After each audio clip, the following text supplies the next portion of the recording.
because it talked about this farmer that had a huge farm. And he had these friends that would tell him about people that was getting rich off diamonds and all these things. And he got caught up into that. And all he wanted to do was to go find those diamonds. Oh.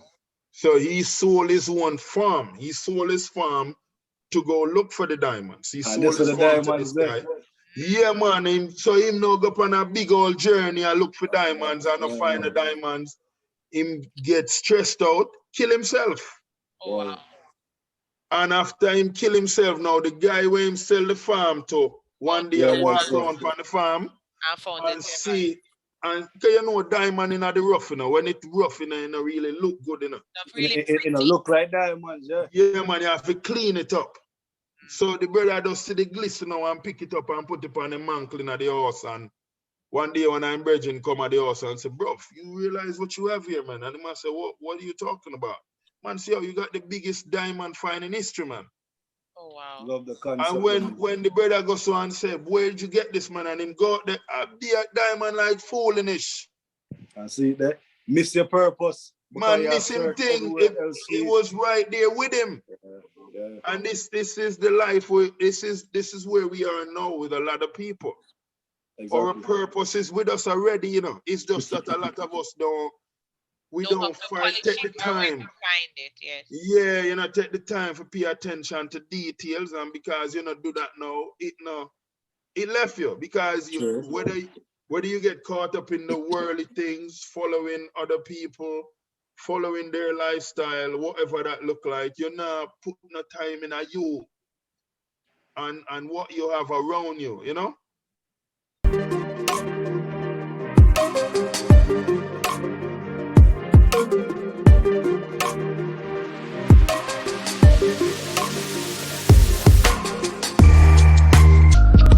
Hi guys, this is Marsha and Andre, and today we have Mr. Cornell Bunting. Peter Bunting, wasn't a joke. Cornell Bunting from Jamaica, but he's based in South Florida. He's a published author. He's a dad of 4 boys, and he's doing great. Being a writer, being on Amazon, etc. Wagwan. There, man. Wagwan. Good teeth and forehead, shiny. Yeah, Andrea, twin tonight. Everything shine. It's a pleasure to have you on our program. Thank you for taking time out of your busy schedule to come and share with us. So thank you guys. Thank you. So before we delve into all the niceness about what you're doing now, I want you to just tell us a little synopsis about who you are and go from there. Thank you. Okay, well, Cornell Bunting, published author. I have about 7 books out published. I have another 46 sitting in the queue to get published. Dad of 4 boys.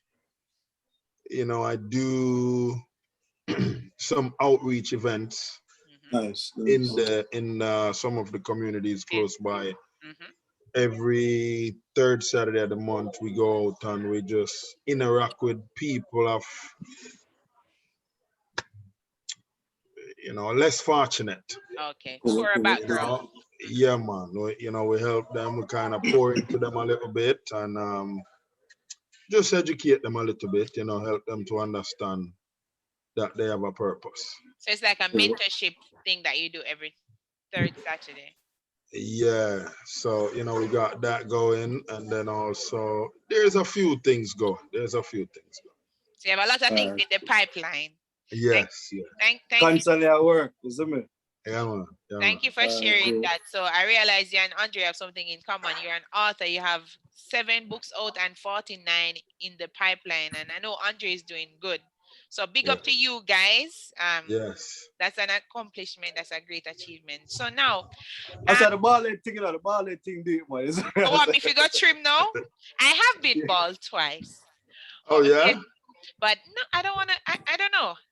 I don't know. The dreads look good on you, man. Someone that door, guys. I did them by myself. I do my own hair and I do other person's hair as well. So thank you. So what was it like for you growing up in Jamaica, the beginning stages of Cornell Bunting? Boy, fun, brother. you know, just between the country life, St. Mary, Islington, Yeah. You know, the mango. Wait, that be St. Mary people depend on this You program, yeah. realize it, right? Wait, we have Islington, man. Islington, so you know. St. Mary me come from. You can know so me come from Islington. Should I Hey, know but, next day to Portland? Hey, but hey. listen, my old man used to even had that sound, you know. So me, all right, that's when me I grew up now. This is where my entrepreneurship kind of start out. So we were the only kids that had bicycle. We had BMX bicycle, and we had one of you know them big seat bicycle there where the braking at the hub. Yeah, we did have two of them bicycle there now, the big seat cruiser them. Yeah. So them bicycle there now was a cheaper ride, you know. Any kid can come to me and give me 5 cents. You're bicycle driver. Rent and tour. No, man, you rent a ride, man. So basically, me have one of my big boy bridging them now in stand up at a point. I'm gonna say, all right, you know, ride, go up at the hill. I'm gonna come back right just so what's that? $1? $10? No, man, them time they are cents, man. Oh, 50 cents. No, not even 50 cents. I want to tell you, for ride the big seat was 5 cents. Oh, yeah. Yeah, man, and for ride my BMX was 20 cents. Aye. Yeah, man, because you know BMX you can do some stuff. Just a show up on the age, man. No, because back in the days, once you have a bicycle, you know, you're shot. Yeah, man, and you, man, everybody want to roll it there. So I saw me thing it set, and then my dad, we had a color TV because my dad was coming to America and them thing there. So, you know, I was able, we recorded videos like the VCH. I say him. Oh, the VCR? VHS. VCR. VCR. Yeah, man. So we used to rent the cassette them now. So I used to ride to different parts of the community and, you know, deliver cassettes. I used to sell them or you just rent them out? No, man, rent, man. True. Back in the days that people used to go at them shop, they go rent video and bring them back after 3 days. Rent video, rent games, all them stuff there, yeah, man. Yeah, man. You get 3 days for rent. If you pass the 3 days, you have to pay a late fee. Yeah, man, you have to pay a late fee. So I say I think it go, you know. But yeah, man, the vibes are nice, man, and you know, I really enjoyed, you know, the mango, the guinea, the apple, the June plum, and boy. Oh, to eat the apple, I'm gonna eat one right now. I'm tired of American apple. Them not nice like Jamaican apple. You just bite off it up and wipe off his skin and eat your apple, and you're good to go. Jamaican apple are the real deal, man, for real. Okay, so from a younger age, you are an entrepreneur from early on.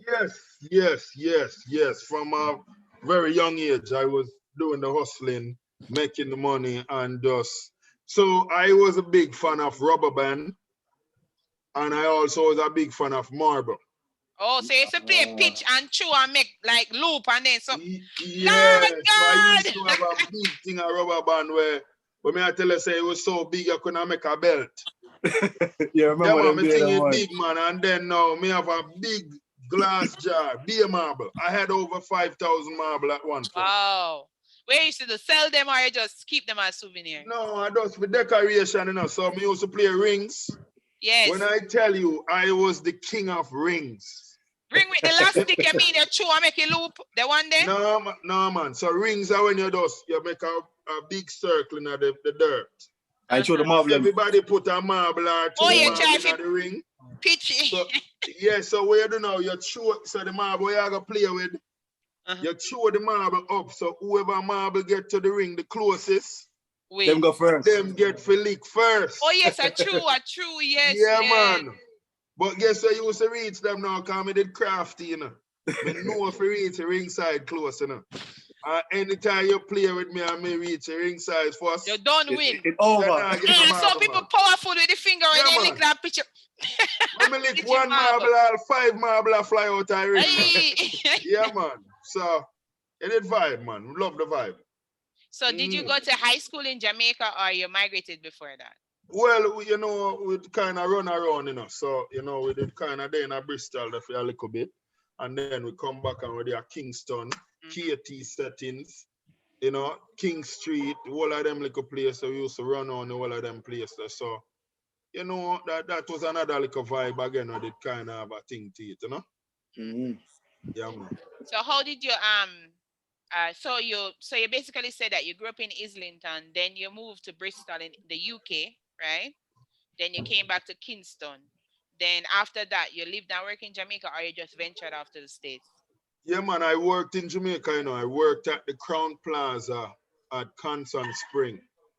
Okay. I was the bellman at Crown Plaza and Constant Spring. So basically. Okay. So you worked in Crown Plaza? Yeah, so Crown Plaza.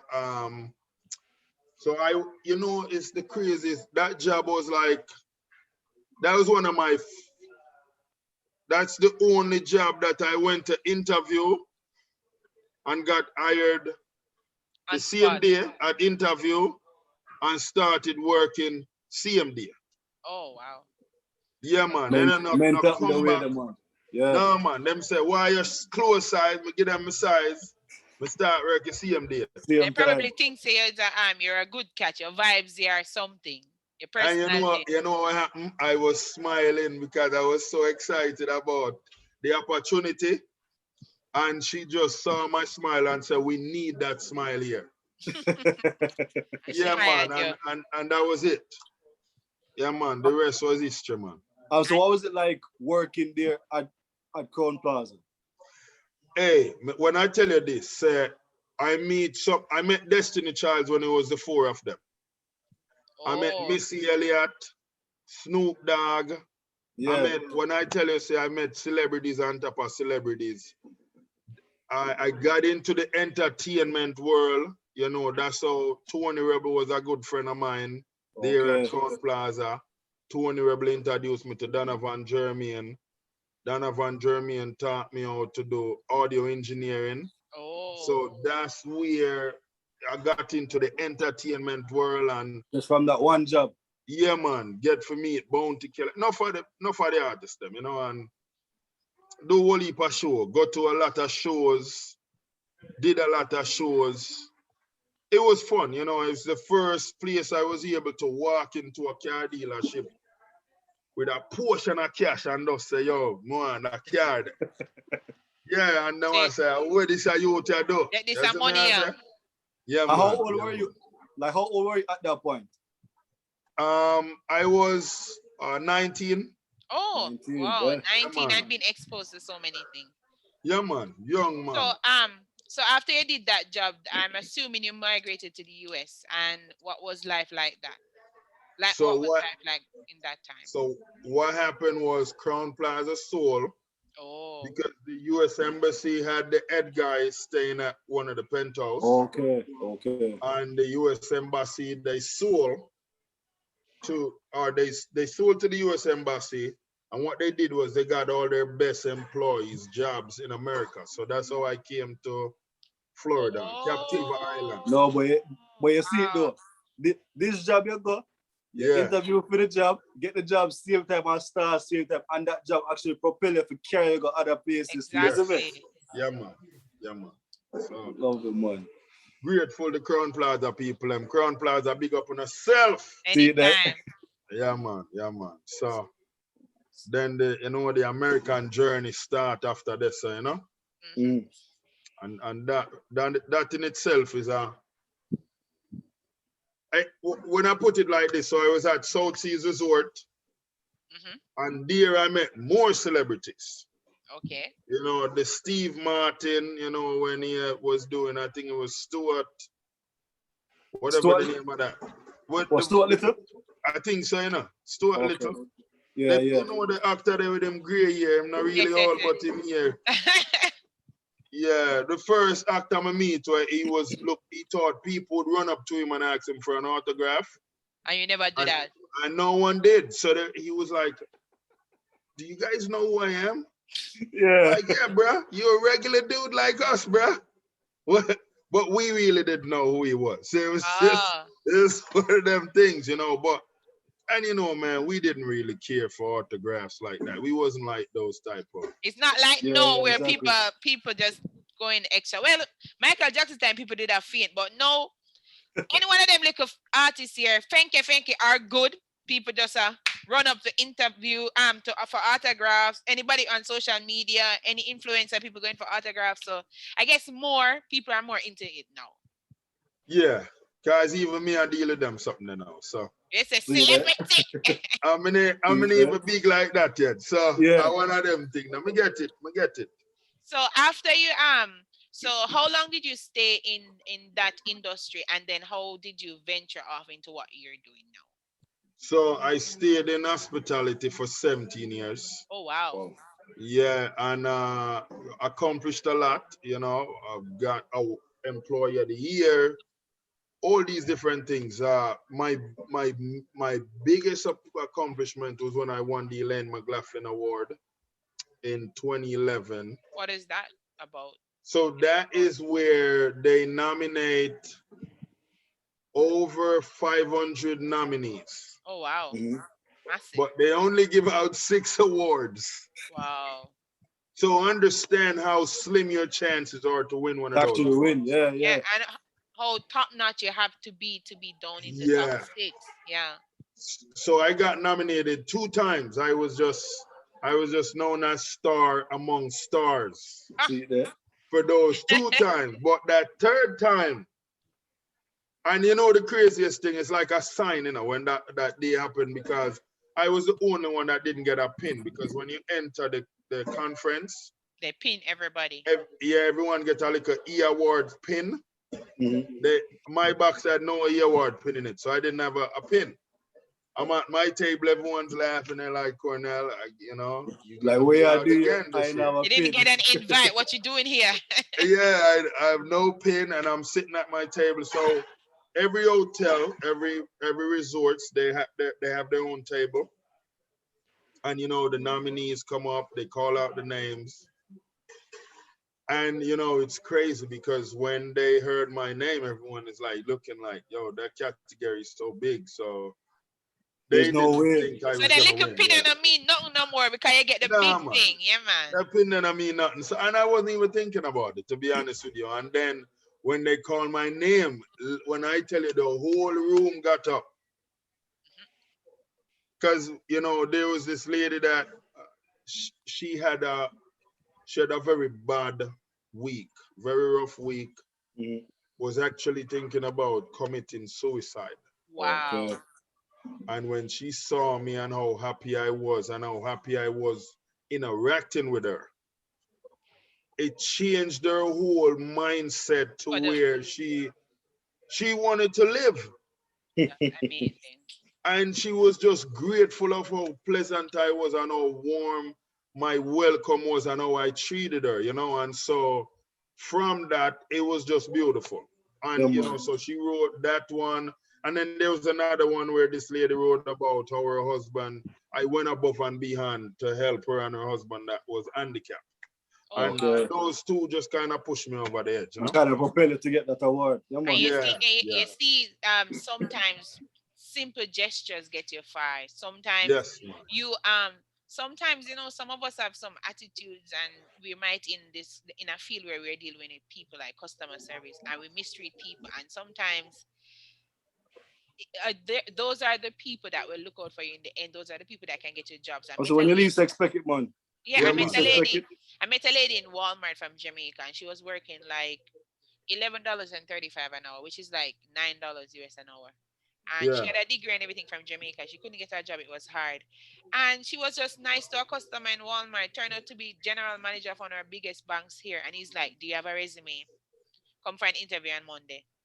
And I met her. She's getting a job $21 an hour. He got her a job. When she went to the interview, she did the interview, but the man was very impressed because he was like, with your skill and your personality, you need to be in a banking system. And that is where she's at now. So sometimes the simple things that you do, you can be impactful. So congratulations. Thank you. So like, now, No, man, continue with it. No, I was gonna say, you know, transitioning from that, I opened my own security company because so what happened while I was still a bellman, I had became citizen and I was able to go to school. So I was going to school and I was still working. After What I you got studied? I was studying information technology and computer science. Oh, okay. IT, the one.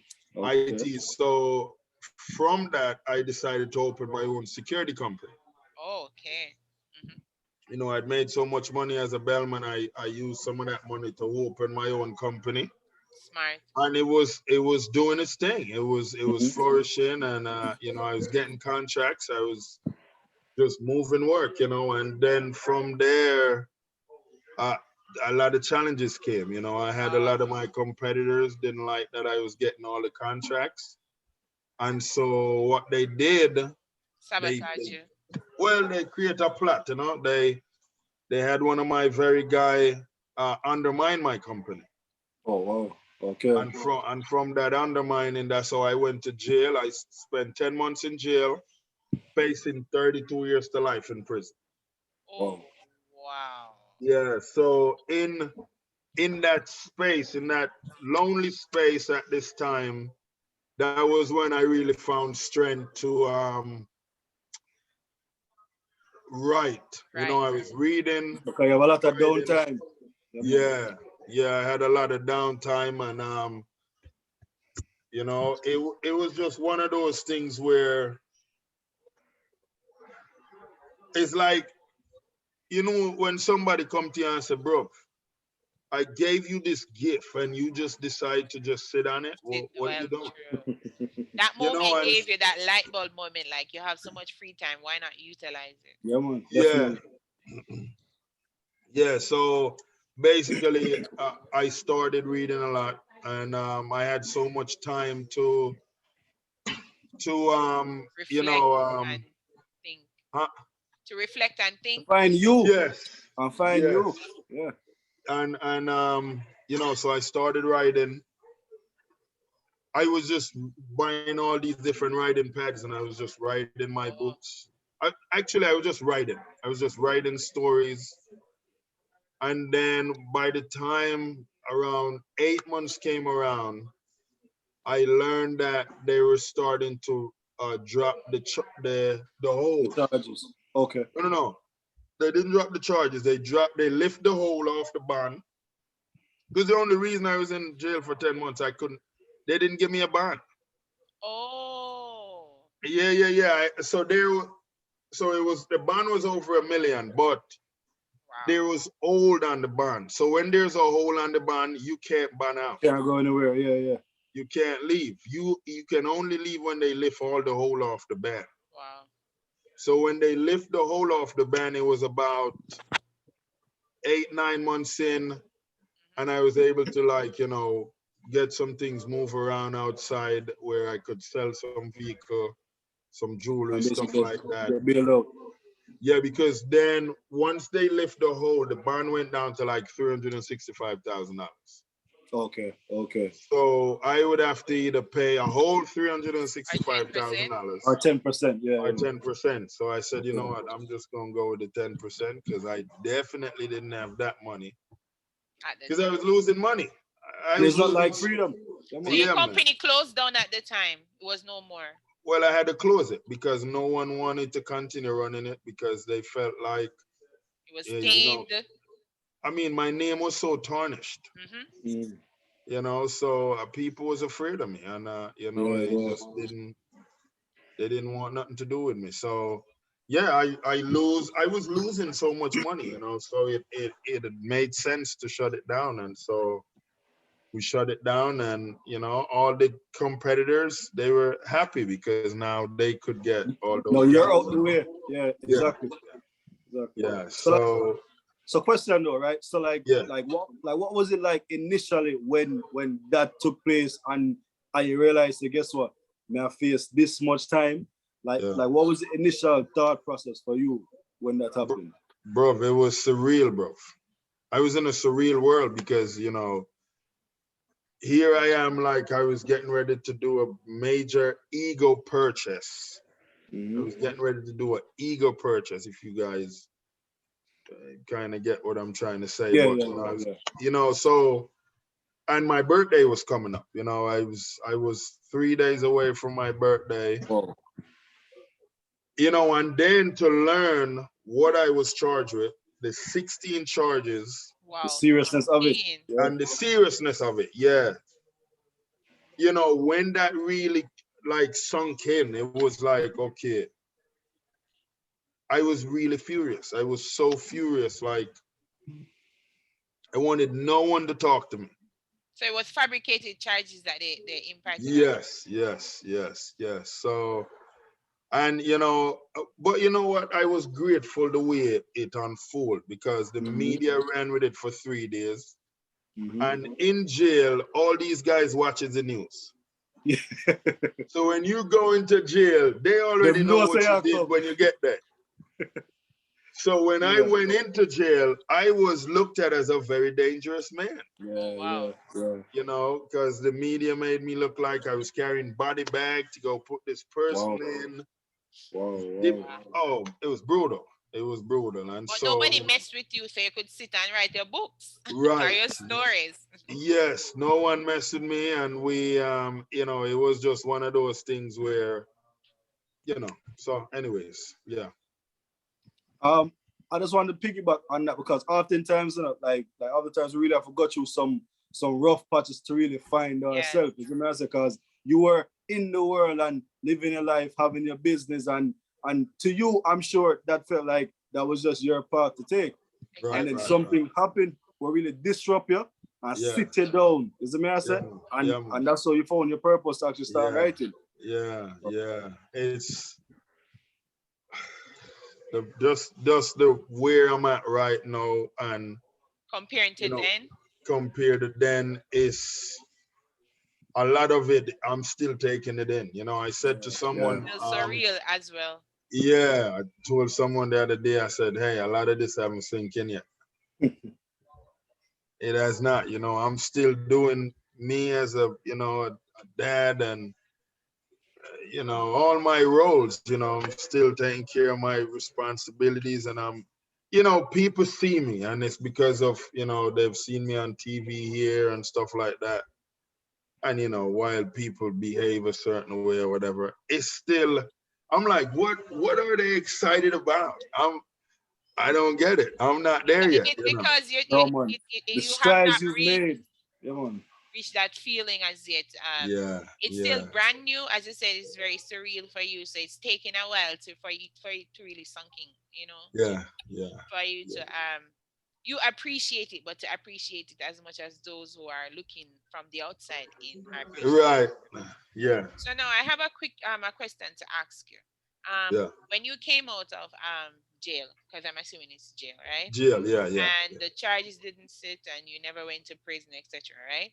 When did you publish your first book, and what was the title of it, and what was it about? So I came out in 2014. Oh, I still when I got out of jail, you know, I still had 16 charges hanging over my head. Fighting it, yeah. Because I wasn't taking a plea deal, so I still had to go to trial. But the state didn't want to go to trial. They wanted me to take a plea deal. Because the evidence wasn't there. Evidence wasn't there, man. Right. So we went to 13 pre-conference trial. Oh, that's a lot. And they didn't try this case until this case became the oldest case, and they saw that I was not taking a plea deal. And that's when we went to trial. So we went to trial in 2015. I already had books that was already done. I couldn't get a job, so I was just writing. And so this was how I was feeling at the time. You know, I had a lawyer that was representing me. I felt like what I really wanted to say, I couldn't say it because it doesn't matter. Because, you know, in the court of law, they have a different language. Yeah. You have to word things a certain way for it to make sense to them in there. And so for me, I was like, you know what? I think my first book I'm gonna drop is a kid's book, and I'm gonna hide my story in that story. Yeah, so my first book I dropped, this is my first book I dropped. All right. Oh, A Lion with No Roar. Lion with No Roar, because I am literally, you know, this is literally the first copy of that book.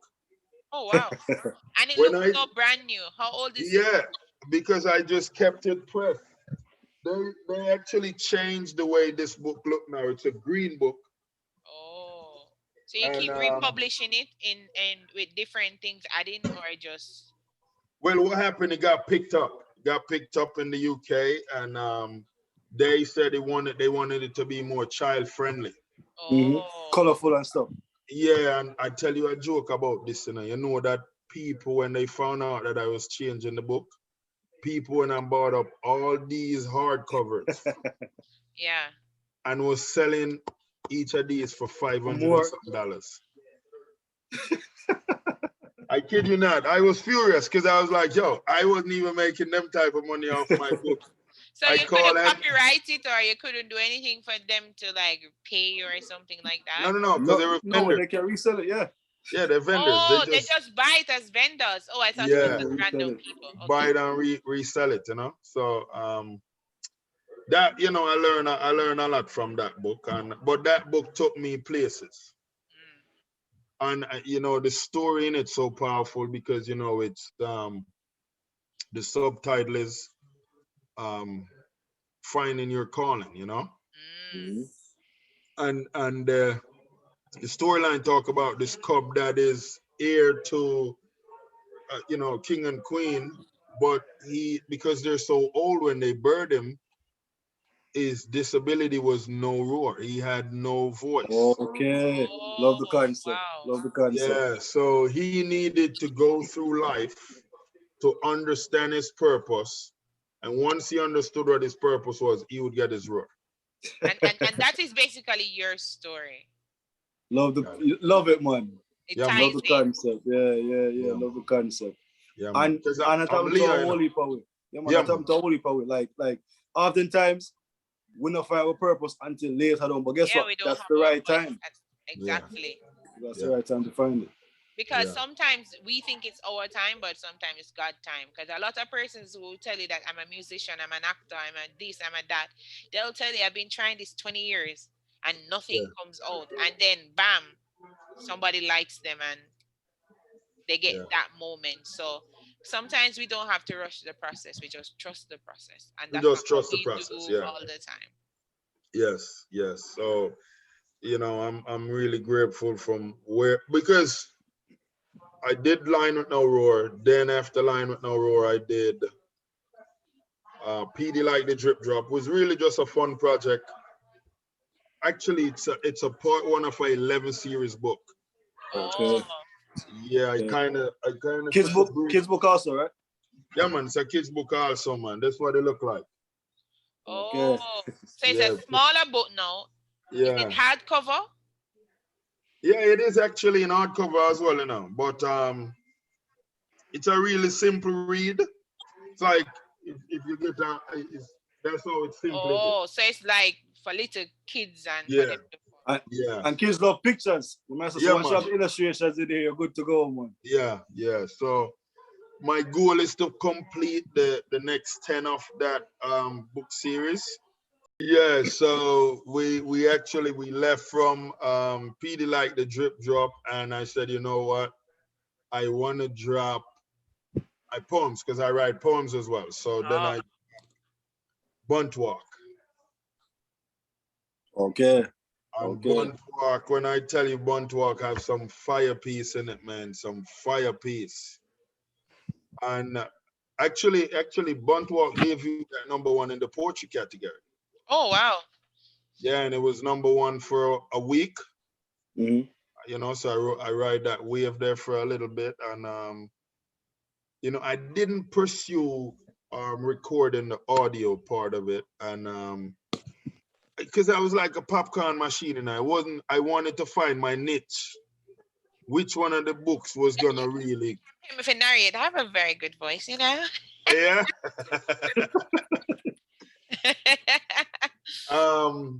But yeah, so what happened after the poem? Because it was just really like, I was just having fun with it. And because I had a lot of books. I had over 30 books at the time written already. So hold on, so 30 books, like how long did it take you to write 30 books? Bro, I can write, like a lot of the kids' book, I can take 2 days to write a kid's book. Yeah, okay. Yeah. You know, so my latest book took me 3 months. Oh, so some take you a little longer. Oh yeah, man. Yeah, man. My memoir, Escaping a Life Sentence, took me 4 years. Oh, so did you publish that book, and how did that one do? Because that is more, I guess, more close to you. Yeah, so that's the big bad book that I don't have a copy with me, but this is a sequel to Escaping a Life Sentence. So Escaping a Life Sentence is my 5th book. So what I wanted to do with Escaping a Life Sentence, I wanted my readers, it was me coming out to introducing myself to my readers. So no more hiding behind the little kids book, and no more hiding behind the poem. Yeah. So, and the reason I say it took this long, because it touched on 2 major things that happened in my life. Okay. When I died for 16 minutes, and when I was in jail for 10 months. When you died for 16 minutes? Yeah. Expound upon that a little bit, because I saw. I'm going to ask you to expound as well. Yeah, so after my case got expunged, you know, where they removed this 16 felony off my name, around 3 months later, so at the time I was in a toxic relationship, trying to get out of that. And I talk about some of that a little bit in the book. But I had decided we're gonna go our separate ways peacefully. But it was this one Sunday I went to church, and we were in church. We had a guest speaker at the church, and 5 minutes into him talking, I fell out my chair, and they thought I was just laughing or something. Then they realized I wasn't moving or anything. Oh, wow. You know, they rushed to me, was trying to bring me back. Nothing. They start singing, they start praying. Nothing was happening. I think they said the 15 minute, the assistant to the pastor came out with a body bag to put me in.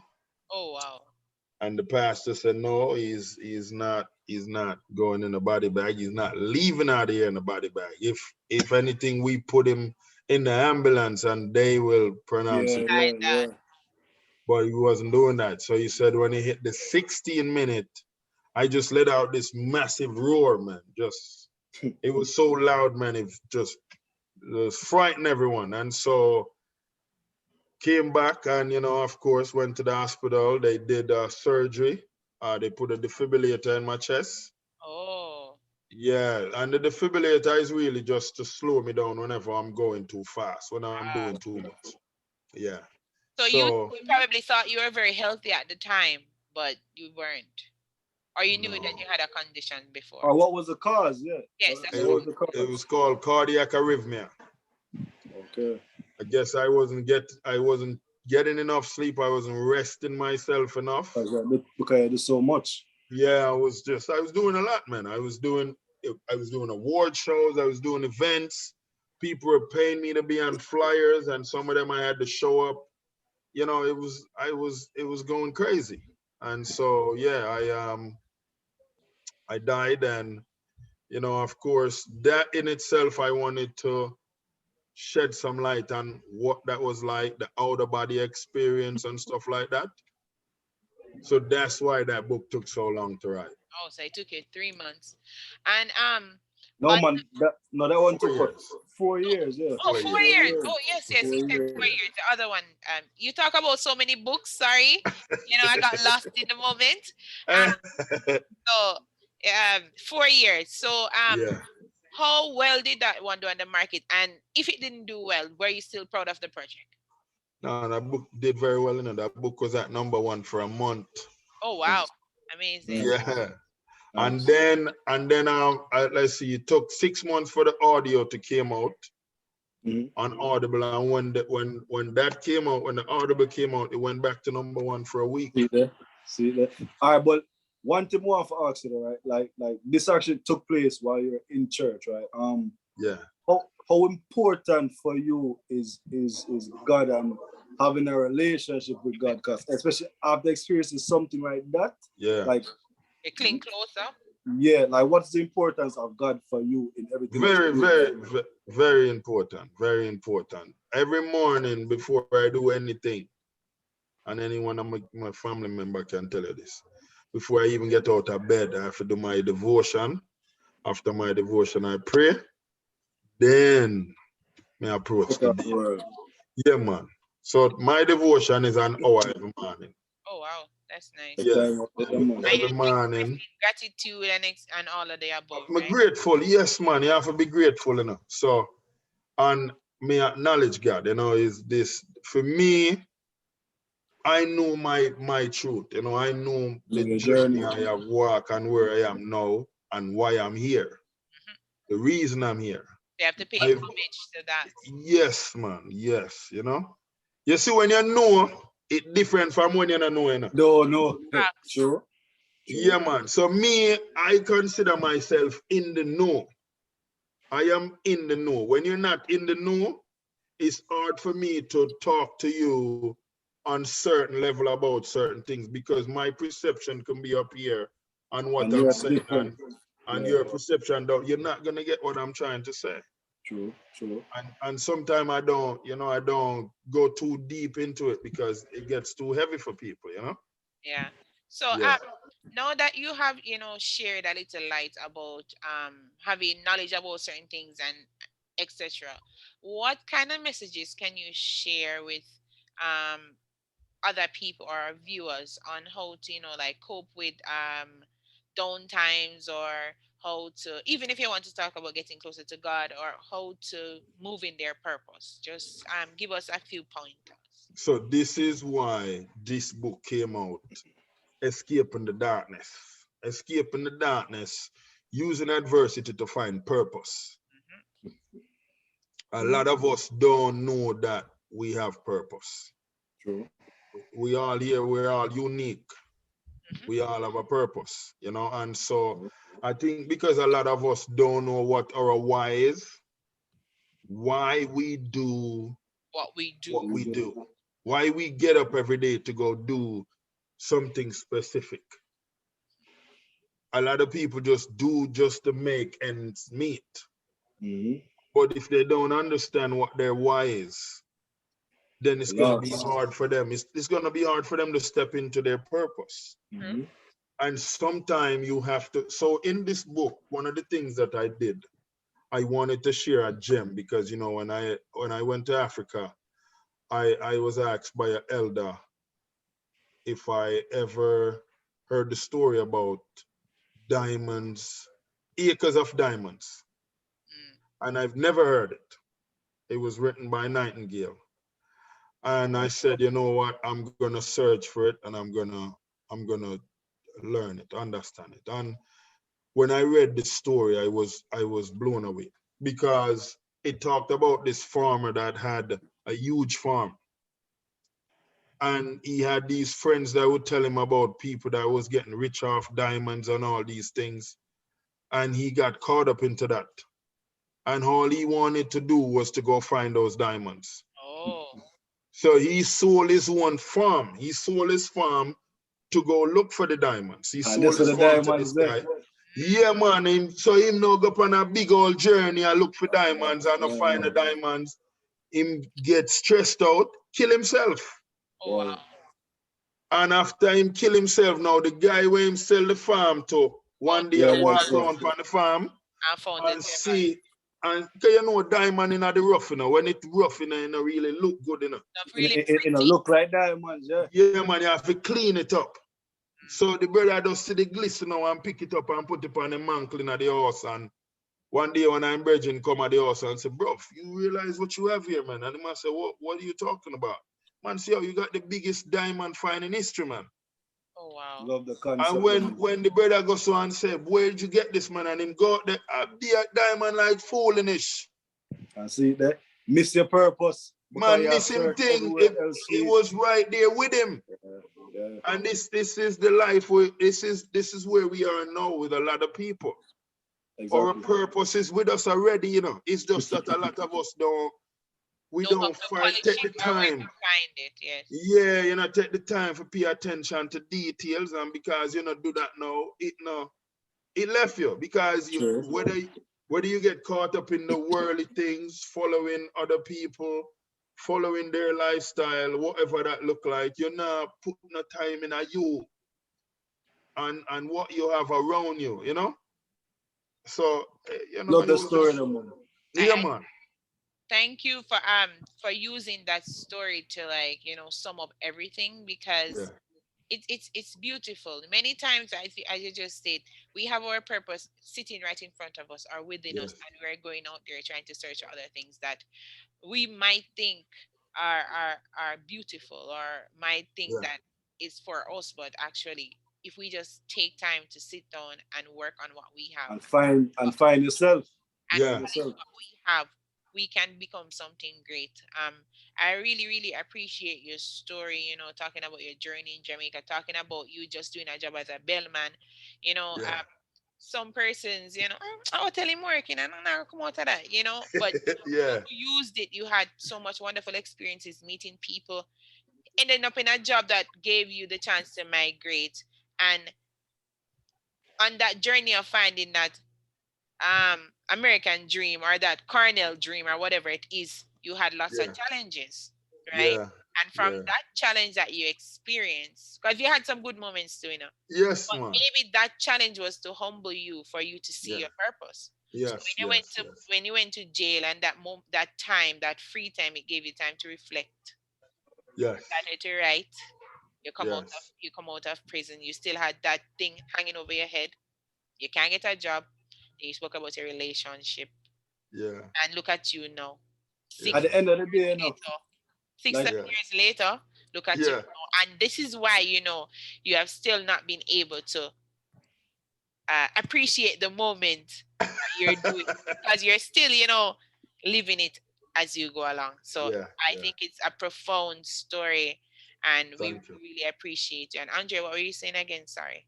I was about to say that everything we go through, whether it be quote unquote good or bad, try and find the positives in everything, because there's a positive in everything. But man, along life's journey, it not always pretty. No. But it's just try and make sure you find the positives in every situation. And seeing and hearing the story and seeing where you're at right now, bro, like kudos. Is the man say? Big up yourself. Big up yourself. Trailblazer. Is the man say? Thank you. Trailblazer. Mr. Cornell, I don't know if you're a social media person, but if you do, can you share your social media with us? If you're using what's the new one called, Andre, that you're on? I actually met him on Clubhouse. Wonderful platform. Clubhouse, if you have Instagram or wherever, can you share it with us before you go? Yes. So my IG handle is Cornleg9, CORNLEG, and the number 9. And that's the same handle for Twitter. YouTube, it's my name, Cornell Bunting. Clubhouse, Cornell Bunting. My website's cornellbunting.com. You know, I'm really easy to find. Cornell Bunting. If you go on Amazon and you type in Cornell Bunting, you see all my books come up. Yeah.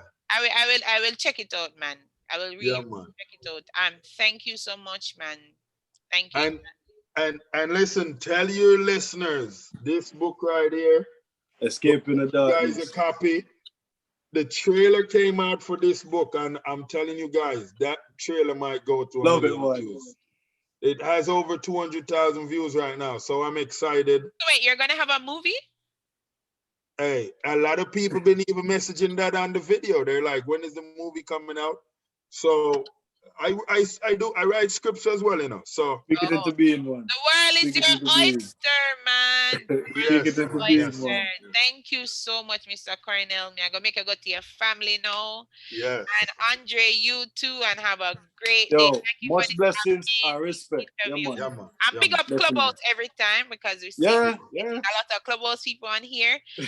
And continue to fly the Jamaican flag high, because guess what? We link about we. Talawa. Is it? Cool. Big up Blessings. yourself. Yes. Yeah. Thank you.